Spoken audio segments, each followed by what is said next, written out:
महाराष्ट्र में बीजेपी की ताकत देखकर विपक्षी दलों के पसीने छूट रहे हैं। उद्धव ठाकरे जो बीजेपी को धोखा देकर सत्ता की मलाई खाने के सपने देख रहे थे, अब वो सब कुछ गवा चुके हैं।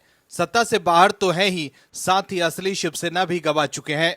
वहीं अब सब कुछ गंवाकर उद्धव ठाकरे फिर से बीजेपी के साथ हाथ मिलाने के लिए बेचैन है। उद्धव ठाकरे और उनके बेटे आदित्य ठाकरे लगातार सीएम देवेंद्र फडणवीस के सामने जाकर उनसे मिल रहे हैं। वहीं संजय राउत भी अब बीजेपी की तारीफ करने लगे हैं और बीजेपी के साथ जाने को लेकर कह रहे हैं कि राजनीति में कुछ भी हो सकता है, लेकिन अब बीजेपी ने तगड़ा जवाब दे दिया है। वहीं दूसरी तरफ शरद पवार भी बीजेपी को लेकर नरम दिख रहे हैं। शरद पवार की बेटी सुप्रिया सुले भी बीजेपी और सीएम फडणवीस की तारीफ कर रही थी, लेकिन अब बीजेपी ने उद्धव ठाकरे और शरद पवार को बड़ा झटका दिया है। क्या है खबर, बताते हैं आपको इस रिपोर्ट में।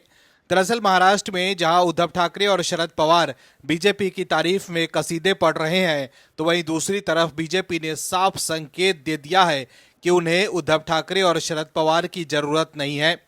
केंद्रीय गृह मंत्री अमित शाह ने उद्धव ठाकरे और शरद पवार की चिंता बढ़ा दी है।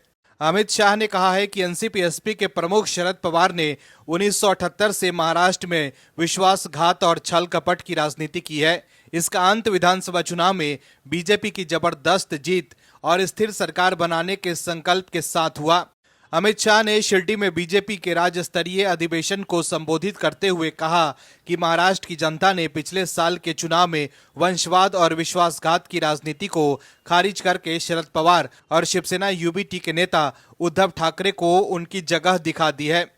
वहीं बीजेपी कार्यकर्ताओं को राज्य में पार्टी की भारी जीत का असली सूत्रधार बताते हुए अमित शाह ने कहा कि आप पंचायत से लेकर संसद तक पार्टी की जीत के सूत्रधार हैं।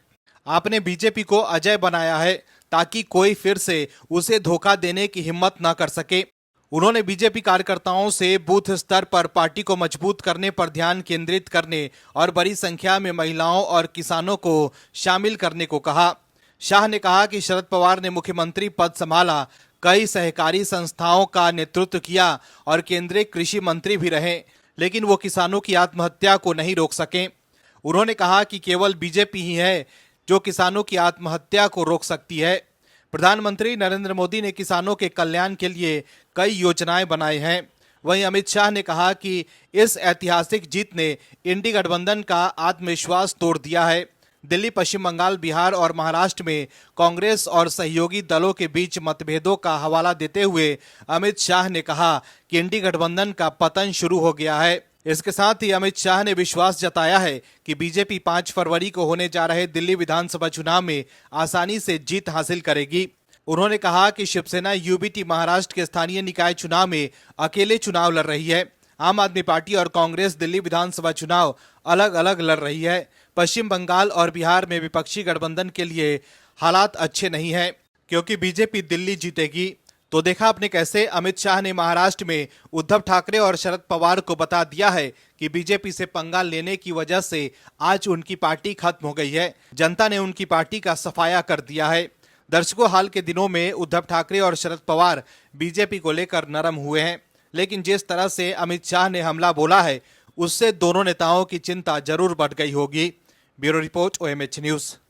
आप दर्शकों से विनम्र निवेदन है कि चैनल को सब्सक्राइब जरूर करें।